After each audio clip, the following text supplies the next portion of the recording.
नमस्कार, दिल्ली न्यूज में आपका बहुत बहुत स्वागत है। चलिए देखते हैं आज की 25 फटाफट काम की और महत्वपूर्ण बड़ी खबरों को। पर इससे पहले वीडियो को लाइक करना बिल्कुल न भूलें। भारत ने पाकिस्तान को हराकर जीता एशिया कप। पाकिस्तान को हराकर खिताब अपने नाम कर लिया है। पाकिस्तान ने पहले बल्लेबाजी करते हुए 146 रन बनाए थे। टीम इंडिया ने यह लक्ष्य आसानी से हासिल कर जीत दर्ज की। भारतीय टीम की शानदार बल्लेबाजी और गेंदबाजी के चलते ये मुकाबला टीम इंडिया के लिए यादगार साबित हुआ। क्रिकेट प्रेमियों के लिए ये जीत गर्व और उत्साह का पल लेकर आई और टीम इंडिया एशिया कप की ट्रॉफी अपने नाम करने में सफल रही। पीएम मोदी आज करेंगे दिल्ली में बीजेपी के नए प्रदेश कार्यालय का उद्घाटन। तैयारियां पूरी। दिल्ली में बीजेपी के नए प्रदेश कार्यालय का उद्घाटन आज प्रधानमंत्री नरेंद्र मोदी करेंगे। पार्टी ने इस मौके के लिए तैयारियों को तेज कर दिया है। नए कार्यालय से पार्टी के कार्यकर्ताओं को बेहतर सुविधा मिलेगी और संगठनात्मक गतिविधियों में तेजी आएगी। अधिकारियों और पार्टी पदाधिकारियों का कहना है कि ये कदम दिल्ली में बीजेपी की सशक्त उपस्थिति और प्रशासनिक समन्वय को और मजबूत करने में मदद करेगा। सीएम रेखा ने 300 नई इलेक्ट्रिक बसेस को दिखाई हरी झंडी। दिल्ली में सार्वजनिक परिवहन के क्षेत्र में बड़ा बदलाव आने वाला है। सीएम रेखा गुप्ता ने राजधानी में 300 नई इलेक्ट्रिक बसेस को हरी झंडी दिखाई। ये बसेस पर्यावरण के अनुकूल होंगी और प्रदूषण को कम करने में मदद करेंगी। सरकार ने वादा किया है कि 2026 के अंत तक ये पूरा कर दिया जाएगा। अधिकारियों का कहना है कि बसेस न केवल यात्रियों के लिए सुविधाजनक होंगी बल्कि शहर को स्वच्छ और सुरक्षित परिवहन प्रणाली भी प्रदान करेंगी। दिल्ली में एक बार फिर बम की धमकी। एयरपोर्ट समेत कई स्कूल्स को भेजा गया मेल। दिल्ली में एक बार फिर से सुरक्षा को लेकर चिंता बढ़ गई है। रविवार सुबह एयरपोर्ट और कई स्कूल्स को बम धमकी का संदिग्ध मेल भेजा गया। सुरक्षा एजेंसीज ने तुरंत कार्रवाई करते हुए जांच शुरू कर दी। दिल्ली एयरपोर्ट पर सुरक्षा कड़ी कर दी गई। वहीं पुलिस और बम निरोधक दस्ते सतर्क हैं।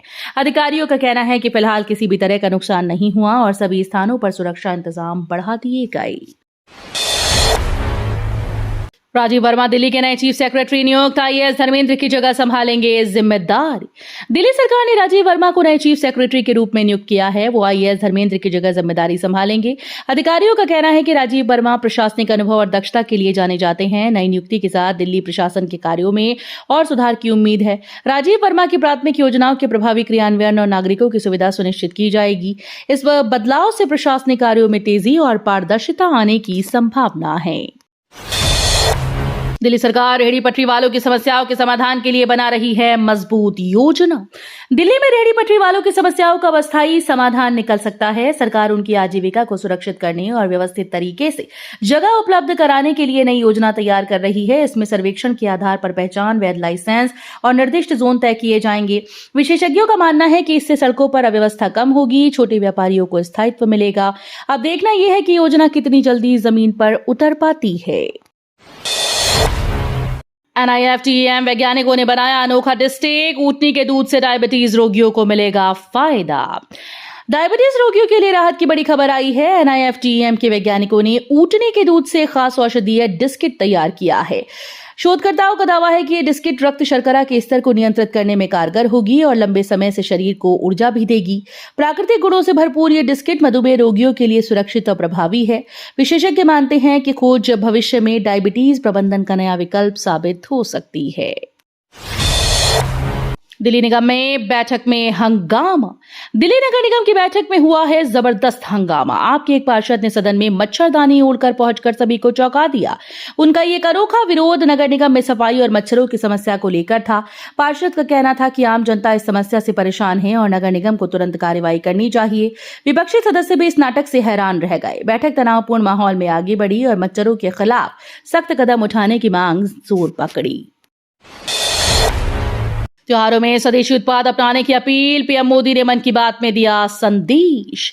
प्रधानमंत्री नरेंद्र मोदी ने अपने मासिक रेडियो कार्यक्रम मन की बात के 126वें संस्करण में देशवासियों से त्योहारों में स्वदेशी उत्पादों के इस्तेमाल की अपील की। उन्होंने कहा कि स्थानीय सामानों को अपनाकर त्योहारों की खुशियां और भी सार्थक बनाई जा सकती हैं। पीएम मोदी ने चल रहे GST बचत उत्सव का जिक्र करते हुए नागरिकों को प्रोत्साहित किया कि वे त्योहार की खरीदारी के दौरान देसी उत्पादों को प्राथमिकता दें। उनका कहना था कि इससे न केवल छोटे व्यापारी और कारीगर सशक्त होंगे बल्कि आत्मनिर्भर भारत का सपना साकार होगा। आईएमडी का अलर्ट, अगले 48 घंटे में कई राज्यों में भारी बारिश की संभावना।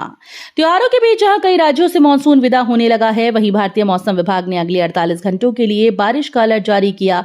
उत्तर भारत में तापमान और उमस से लोग परेशान हैं, लेकिन मौसम विभाग का कहना है कि मानसून अभी पूरी तरह से नहीं गया। देश के कई हिस्सों में अगले 2 दिनों में बारिश हो सकती है। ऐसे में लोगों को सावधानी बरतने और मौसम के ताजा अपडेट पर नजर रखने की सलाह दी गई। दिल्ली का 300 साल पुराना मेहरम नगर उजाड़ने के खिलाफ महापंचायत, हजारों लोग जुटे। दिल्ली के 300 साल पुराने गांव मेहरम नगर को उजाड़ने के प्रस्ताव के खिलाफ बड़ी महापंचायत आयोजित की गई। इस महापंचायत में 36 बिरादरियों के हजारों लोग शामिल हुए और गांव की सुरक्षा व सांस्कृतिक विरासत को बचाने का आह्वान किया। ग्रामीणों का कहना है कि अगर ये गांव उजाड़ दिया गया तो उनकी पहचान और जीवन शैली खतरे में पड़ जाएगी। आयोजकों ने प्रशासन से अपील की है कि स्थानीय समुदाय के हितों और ऐतिहासिक महत्व को ध्यान में रखते हुए ये निर्णय लिया जाए। दिल्ली में 3000 सैनिकों के लिए फुट ओवरब्रिज का निर्माण, बढ़ेगी सुरक्षा और सुविधा। दिल्ली में 3000 सैनिकों के लिए नया फुट ओवरब्रिज बनाया जा रहा है। अधिकारियों का कहना है कि इसका उद्देश्य सैनिकों की सुरक्षा सुनिश्चित करना और उनके आवागमन को सुगम बनाना है। ये ओवरब्रिज व्यस्त सड़कों और जाम वाले क्षेत्रों में सैनिकों को सुरक्षित मार्ग प्रदान करेगा, साथ ही आम जनता के लिए ट्रैफिक व्यवस्थित करने में मददगार साबित होगा।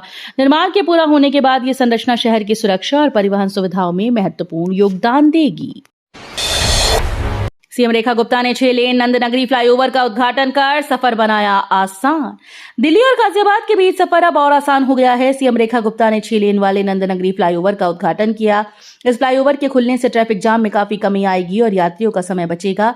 अधिकारियों का कहना है कि ये परियोजना दोनों शहरों के बीच कनेक्टिविटी को मजबूत करेगी। फ्लाईओवर से न केवल रोजमर्रा के सफर में सुविधा होगी, बल्कि आर्थिक और सामाजिक गतिविधियों को बढ़ावा मिलेगा।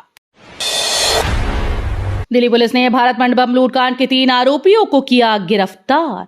दिल्ली पुलिस ने 24 सितंबर को भारत मंडपम के पास हुई 1 करोड़ रुपए की गहनों की लूटपाट के मामले में बड़ी सफलता हासिल की। 3 आरोपियों को गिरफ्तार कर उनसे लूट गए गहनों और अन्य कीमती सामान की बरामदगी की गई। पुलिस का कहना है कि गिरफ्तार आरोपियों से विस्तृत पूछताछ जारी है और अन्य सहयोगियों का पता लगाया जा रहा है। ये कार्रवाई अपराधियों के खिलाफ सख्त संदेश देती है और सुरक्षा व्यवस्था को मजबूत करती है। हापुड़-चुंगी जाम से निजात के लिए नया प्रस्ताव, शासन से मंजूरी का इंतजार। हापुड़-चुंगी पर लगातार बढ़ते ट्रैफिक जाम से निजात दिलाने के लिए नया प्रस्ताव तैयार किया गया। प्रोजेक्ट रिपोर्ट शासन को भेज दी गई और मंजूरी मिलने के बाद ये आगे का काम शुरू हो गया। अधिकारियों का कहना है कि ये योजना ट्रैफिक को व्यवस्थित करने और लोगों की यात्रा को आसान बनाने में मदद करेगी। अगर योजना लागू हो जाती है तो हापुड़-चुंगी के रोजमर्रा के जाम में काफी हद तक राहत मिलने की उम्मीद है। दिल्ली जल बोर्ड जल विहार के विवादित बंगले को ट्रेनिंग सेंटर में बदलने की कर रहा तैयारी। दिल्ली जल बोर्ड ने जल विहार स्थित विवादित बंगले को प्रशिक्षण केंद्र में बदलने का निर्णय लिया है। अधिकारियों का कहना है कि यह कदम कर्मचारियों के कौशल विकास और आधुनिक जल प्रबंधन तकनीकों के प्रशिक्षण के लिए है। पहले यह बंगला विवाद और अतिक्रमण के कारण सुर्खियों में रहा था। डीजेबी का उद्देश्य है कि इसे बेहतर तरीके से उपयोग में लाकर शिक्षा और प्रशिक्षण के क्षेत्र में योगदान दिया जाए। योजना के तहत जल्द ही केंद्र का निर्माण और संचालन शुरू किया जाएगा। दिल्ली पुलिस को जल्द मिलेगी डीआरडीओ निर्मित हल्की बुलेट प्रूफ जैकेट और हेलमेट, बढ़ेगी सुरक्षा। दिल्ली पुलिस जल्द ही अत्याधुनिक सुरक्षा उपकरणों से लैस होने जा रही है। डीआरडीओ द्वारा विकसित हल्की बुलेट प्रूफ जैकेट और हेलमेट 360 डिग्री सुरक्षा कवच प्रदान करेंगे। इन उपकरणों का उद्देश्य पुलिस कर्मियों की सुरक्षा बढ़ाना और उन्हें किसी भी खतरे के दौरान ज्यादा लचीलापन देना है। अधिकारी बताते हैं कि ये नई टेक्नोलॉजी उन्हें तेज और सुरक्षित कार्रवाई करने में मदद करेगी। इस कदम से दिल्ली पुलिस की सुरक्षा मानक और भी आधुनिक और प्रभावी बन जाएगी। यौन शोषण मामले का आरोपी चैतन्य नंद गिरफ्तार, पुलिस ने तुरंत कार्रवाई कर न्याय सुनिश्चित किया। दिल्ली पुलिस ने यौन शोषण के गंभीर मामले में आरोपी चैतन्य नंद को गिरफ्तार कर लिया। आरोपी पर कई शिकायतें दर्ज थीं और वो लंबे समय से फरार था। पुलिस ने त्वरित कार्रवाई करते हुए पकड़कर न्यायिक हिरासत में भेज दिया। अधिकारियों का कहना है कि मामले की गहन जांच जारी है, सभी कानूनी कार्रवाई सुनिश्चित की जाएंगी। गिरफ्तारी समाज में सुरक्षा और कानून के प्रति विश्वास को मजबूत करने वाली कार्रवाई मानी जा रही है। दिल्ली हाईकोर्ट ने रद्द की एनडीएमसी इंजीनियर की अनिवार्य सेवानिवृत्ति। दिल्ली हाईकोर्ट ने एक अहम फैसले में एनडीएमसी के इंजीनियर की अनिवार्य सेवानिवृत्ति को रद्द कर दिया है। अदालत ने कहा कि किसी भी कर्मचारी के करियर को प्रभावित करने वाले ऐसे फैसले निष्पक्ष और पारदर्शी समीक्षा पर आधारित होने चाहिए। कोर्ट ने अधिकारियों को चेताया कि बिना पर्याप्त कारण और ठोस मूल्यांकन के जबरन रिटायरमेंट देना न्याय संगत नहीं है। दिल्ली पुलिस की बड़ी कार्रवाई, अवैध हथियार के साथ काला जठेड़ी गैंग के 6 सदस्य गिरफ्तार। दिल्ली पुलिस ने कुख्यात काला जठेड़ी गैंग पर बड़ी कार्रवाई की है। स्पेशल सेल की टीम ने छापेमारी कर गैंग के 6 सक्रिय सदस्यों को गिरफ्तार किया। इनके पास से पिस्टल, कारतूस, अन्य अवैध हथियारों का जखीरा बरामद हुआ। पुलिस के मुताबिक ये आरोपी दिल्ली और एनसीआर में कई आपराधिक वारदातों की साजिश रच रहे थे। अधिकारियों का कहना है कि इस कार्रवाई से गैंग की आपराधिक गतिविधियों को बड़ा झटका लगा। दिल्ली पुलिस ने की बड़ी कार्रवाई, नकली ऑटो पार्ट्स का जखीरा बरामद, 2 लोग गिरफ्तार। दिल्ली पुलिस ने नकली ऑटो पार्ट्स के कारोबार का भंडाफोड़ किया। छापेमारी के दौरान भारी मात्रा में फर्जी पुर्जे बरामद किए गए, जिन्हें मार्केट में असली बताकर बेचा जा रहा था। इस मामले में 2 आरोपियों को गिरफ्तार किया गया। पुलिस का कहना है कि यह गिरोह लंबे समय से ग्राहकों को धोखा दे रहा था। नकली पार्ट्स न केवल लोगों की जेब पर बोझ डालते हैं, बल्कि गाड़ियों की सुरक्षा के लिए भी खतरा बन सकते हैं। दिल्ली की हवा जहरीली, CEW रिपोर्ट ने बताया 2/3 प्रदूषण बाहरी राज्यों से आता है। दिल्ली की हवा लगातार बिगड़ती जा रही है। CEW की ताजा रिपोर्ट ने चौंकाने वाला सच उजागर किया। रिपोर्ट के मुताबिक राजधानी में सर्दियों के दौरान प्रदूषण का लगभग 2/3 हिस्सा पड़ोसी राज्यों से आता है। वहीं स्थानीय स्तर पर भी गाड़ियों का धुआं, निर्माण की धूल और कचरा जलाना हालात को और खराब कर रहे हैं। विशेषज्ञों का कहना है कि दिल्ली में उपाय काफी नहीं होंगे, बल्कि क्षेत्रीय स्तर पर मिलकर सख्त कदम उठाने होंगे। आरबीआई की अगली मौद्रिक नीति समिति की बैठक 1 अक्टूबर को, रेपो रेट पर फैसला। भारतीय रिजर्व बैंक की अगली मौद्रिक नीति समिति की बैठक 1 अक्टूबर को होने वाली है। इस बैठक में रेपो रेट में कटौती की संभावना या स्थिरता बनाए रखने पर फैसला लिया जाएगा। विशेषज्ञों का कहना है कि आर्थिक स्थिति, मुद्रास्फीति और बाजार की जरूरतों के आधार पर बैंक निर्णय ले सकता है। ये फैसला न केवल बैंकों और निवेशकों के लिए महत्वपूर्ण होगा, बल्कि आम जनता के ऋण लागत और बचत पर भी असर डालेगा। रूस के राष्ट्रपति पुतिन दिसंबर में आ सकते हैं भारत, UNGA के मंच से किया गया ऐलान। रूस ने घोषणा की कि राष्ट्रपति व्लादिमीर पुतिन दिसंबर में भारत का दौरा कर सकते हैं। यह ऐलान संयुक्त राष्ट्र महासभा के मंच से किया गया। विदेश मंत्री S जयशंकर ने पुतिन के प्रस्ताव का स्वागत किया और दोनों देशों के बीच संबंधों को और मजबूत करने की इच्छा जताई। इस दौरे में रणनीतिक, आर्थिक, व्यापारिक मामलों पर चर्चा होने की उम्मीद है। तमिलनाडु भगदड़ में 39 लोगों की मौत पर केंद्रीय गृह मंत्रालय ने रिपोर्ट तलब की। तमिलनाडु में हाल ही में हुई भगदड़ ने पूरे राज्य को शोक में डाल दिया। इस घटना में अब तक 39 लोगों की मौत हो चुकी है, जबकि 44 अन्य गंभीर रूप से घायल होकर अस्पताल में भर्ती हैं। केंद्रीय गृह मंत्रालय ने इस मामले की विस्तृत रिपोर्ट मांगी और राज्य सरकार से स्थिति की जानकारी मांगी है। अधिकारी घटनास्थल पर राहत और बचाव कार्य में जुटे हैं। मृतकों के परिवारों को हर संभव मदद देने का आश्वासन दिया गया। डीयू में दाखिला लेने का आज आखिरी दिन, जल्द करें आवेदन। दिल्ली यूनिवर्सिटी में दाखिले का कल आखिरी दिन है। छात्रों को सलाह दी जा रही है कि जल्दी ऑनलाइन आवेदन पूरा कर लें।